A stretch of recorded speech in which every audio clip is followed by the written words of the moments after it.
Hello dear student, कैसे हैं। आज हम लेके आए क्लास 9th का the fundamental unit of life lecture number 4, जिसमें कि हम लोग पढ़ेंगे सेल मेम्ब्रेन, ये फिर इसको कहते हैं प्लाज्मा मेम्ब्रेन।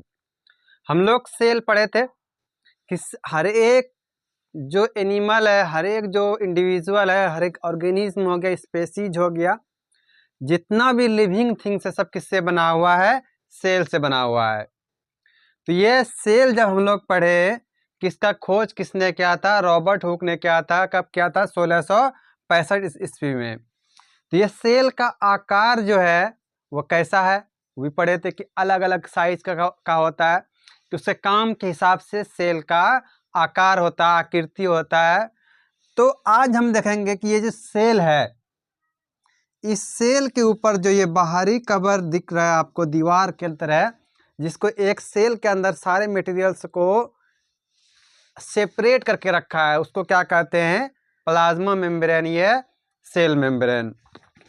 तो सबसे पहला पॉइंट है सेल मेम्ब्रेन, ये प्लाज्मा मेम्ब्रेन, दोनों एक ही चीज है। प्लांट के केस में हम लोग प्लाज्मा लेमेला कहते हैं। इसको भी यहाँ लिख दीजिए, सिर्फ जान लीजिए। प्लांट के केस में क्या कहेंगे? Plasma lamella. चलिए, तो ये क्या है? सेल मेम्ब्रेन हो गया, ये प्लाज्मा मेम्ब्रेन। ये क्या होता है? जैसे देखिए, हम अभी एक बनाए हैं सेल का स्ट्रक्चर। ये क्या है? Structure of cell. तो इस सेल में आप देख पा रहे होंगे कि इसके अंदर बहुत सारा मटेरियल है। ये क्या है? न्यूक्लियस है। ये जो हो गया हमारा न्यूक्लियस हो गया। उसके बाद ये जो फ्लूइड लाइक स्ट्रक्चर है, पानी की तरह होता है, जिसको बोलते हैं फ्लूइड है ये। यस, इसको बोलते हैं साइटोप्लाज्म। साइटोप्लाज्म इतना हो गया। लेकिन देखो, एक स्ट्रक्चर आपको दिख रहा होगा, ये बाहर में जो सबको घेर के रखा है। ये जो घेरा हुआ स्ट्रक्चर है, यही क्या है? प्लाज्मा मेम्ब्रेन, ये सेल मेम्ब्रेन। ये एक दीवार के तरह होता है और इसके अंदर क्या है? ये बहुत सारा मटेरियल्स है, ऑर्गेनेल्स है, जो कि इस सेल के अंदर रहता है। ये दीवार क्यों दिया गया? ये सेल मेम्ब्रेन क्यों दिया गया? क्योंकि ये क्या, ये जिसका जो मटेरियल है और जो बाहरी मटेरियल है, वो दोनों आपस में मिक्स ना करे, इसीलिए क्या दिया गया है? एक सेल में सेल मेम्ब्रेन होता है। पहला पॉइंट है कि every cell has a membrane.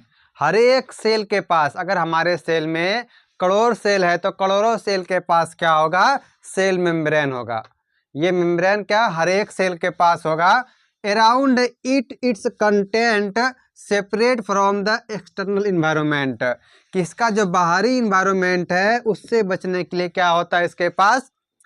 Cell membrane, ये प्लाज्मा मेम्ब्रेन होता है। चाहे वो एनिमल के केस में हो या प्लांट के केस में हो, दोनों के सेल में क्या पाया जाता है? प्लाज्मा मेम्ब्रेन पाया जाता है। The cell membrane is the outer most covering of the cell. कि इस सेल का सबसे जो बाहरी लेयर है वह क्या है? हमारा सेल मेम्ब्रेन है। It encloses the other component of the cell such as nucleus organelles.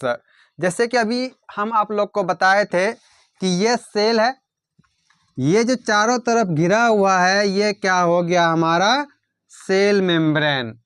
और सेल मेम्ब्रेन करता क्या है कि इस सेल के अंदर जितना भी कंटेंट है, जैसे माइटोकॉन्ड्रिया हो गया, ये क्या है? हमारा माइटोकॉन्ड्रिया हुआ, गोल्जी कॉम्प्लेक्स हो गया, प्लास्टिड हो गया, ये फिर इसमें जो भी फ्लूइड्स है, न्यूक्लियस हो गए, तो उन सबको क्या एक सेपरेट करके रखा है, अपने एक बॉक्स में घेर के रखा है। जिस तरह के एक घर होता है और दूसरे घर से अलग करके रखा है, उसी तरह एक सेल है जो दूसरे सेल से क्या करता है? इसको अलग करता है। The membrane is flexible and shaped, can be change as need. और ये जो मेम्ब्रेन होता है, ये कैसा होता है? फ्लेक्सिबल मीन्स होता है लचीला। ये लचीला होता है और जब इसको जैसी जरूरत पड़ता है उस अवस्था में आसानी से जैसे हम क्या दबा रहे हैं, तो एक सेल क्या हो रहा है? दब रहा है। किस कारण से जब दब रहा है? क्योंकि इसके पास फ्लेक्सिबिलिटी है, इसीलिए यह दब पा रहा है। तो ये फ्लेक्सिबल होने के साथ साथ क्या है कि ये जब ये शेप चेंज करेगा तो शेप जो चेंज कर रहा है वो किसके कारण से करेगा, वो फ्लेक्सिबिलिटी के कारण, कि वो जो उसका फ्लेक्सिबल वाला पार्ट है, जो सेल मेम्ब्रेन फ्लेक्सिबल है, वो क्या आसानी से कहीं भी एडजस्ट हो सकता है। The plasma membrane is made up of substance, ये जो प्लाज्मा मेम्ब्रेन है किसका बना हुआ है, लिपिड का बना हुआ है और प्रोटीन का बना हुआ है। किसका है, लिपिड का बना हुआ है और प्रोटीन का बना हुआ है।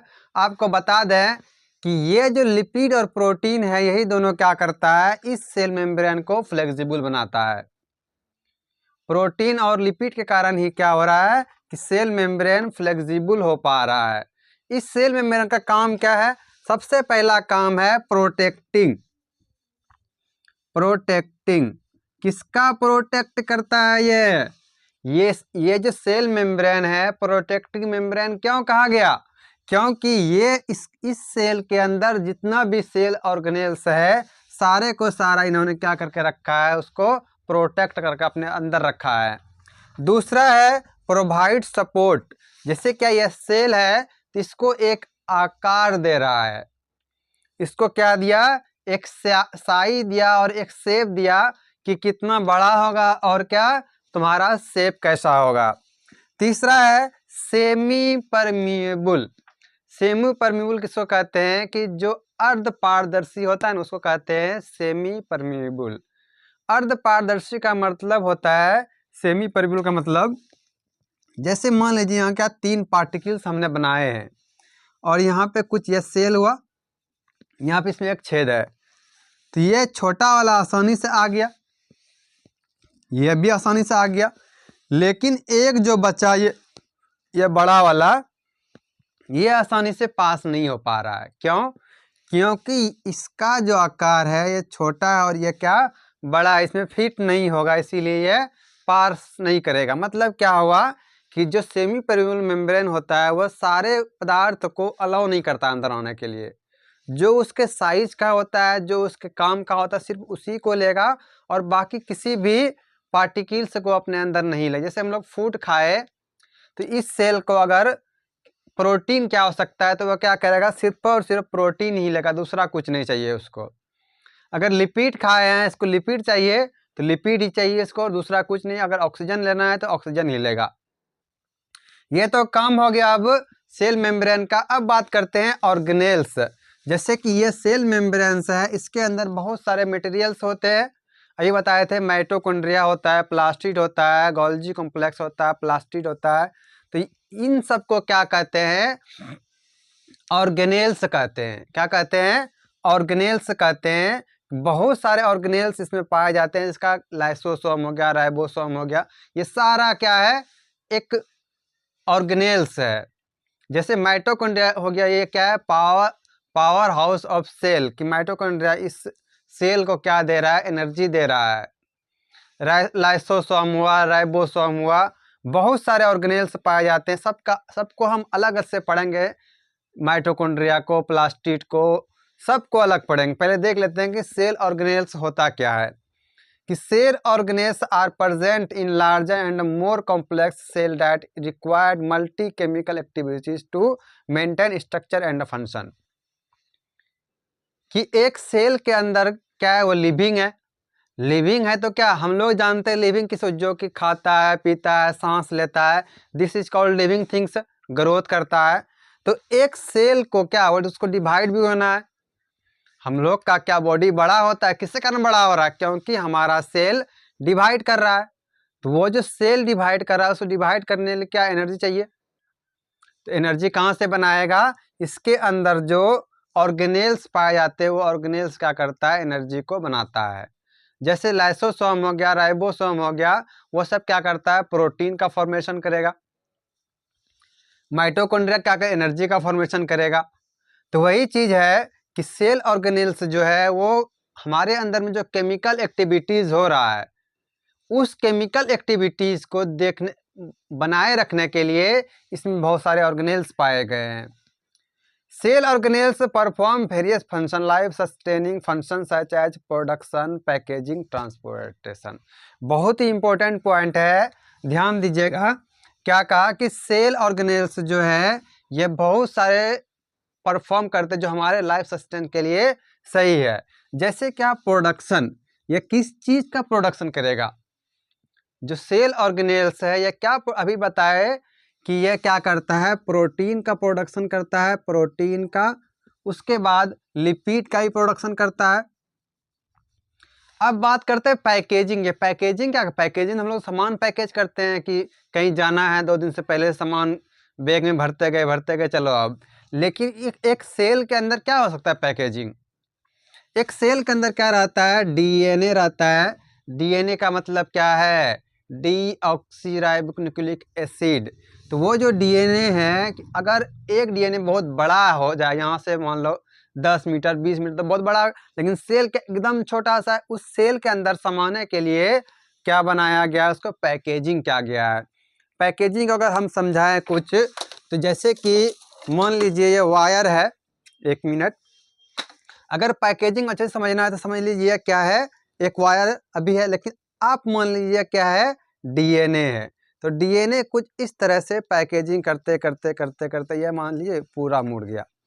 अभी तो ये बड़ा दिख रहा था, लेकिन क्या मोड़ के इसको छोटा कर दिए, this is called a packaging. अभी अगर खोल देंगे क्या बड़ा हो गया, इतना बड़ा ये एक सेल के अंदर नहीं आ सकता है, लेकिन क्या अगर हम इसको छोटा कर दें तो छोटा करने के बाद क्या अब आ सकता है। तो वही क्या किए, इसको डीएनए को हम पैकेजिंग कर दिए। अब पैकेजिंग करने के बाद क्या होगा, वो छोटा हो गया, अब हमारे न्यूक्लियस के अंदर आ जाएगा। तीसरा क्या है, ट्रांसपोर्ट। क्या ट्रांसपोर्ट करेगा?